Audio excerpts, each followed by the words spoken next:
Hi guys, আসসালামু আলাইকুম। কেমন আছেন সবাই? আলহামদুলিল্লাহ, আমি অনেক ভালো আছি। একটা কথা বলি, মাথায় রাখবেন।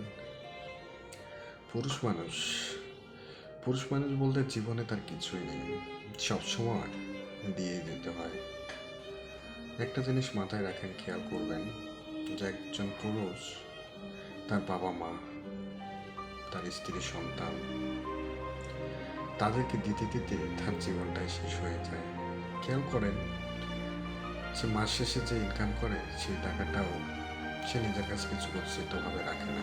তার বাবা মা, স্ত্রী, সন্তানের পেছনে সব কিছু চলে যায় এবং কি আরও ঋণ হাওলাত করেও দিতে হয়। দেখেন, যে কোনো একটা উৎসব আনন্দ হলেও একজন পুরুষ তার নিজের জন্য কিছু চিন্তা করে না, চিন্তা করে তার বাবা মা, তার স্ত্রী, সন্তানকে সে সব কিছুই দিয়ে দেয়।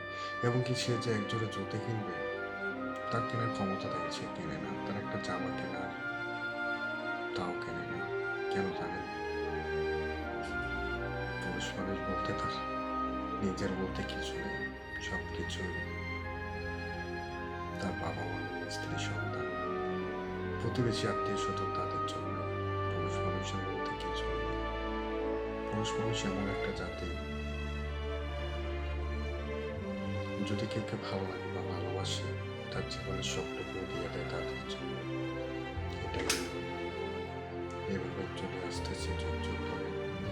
আর যেসব আপুরা হয়তো বা ভাবতেছেন বিয়ের পর 6-7 মাস পর অন্য আর একটা ছেলে তোমাকে অনেক ভালোবাসবে, আপু, একবার চেয়ে দেখো সামনের বার থেকে বাইরের জগৎটা কেমন ছিঁড়ে ছিঁড়ে খাবে। সামনের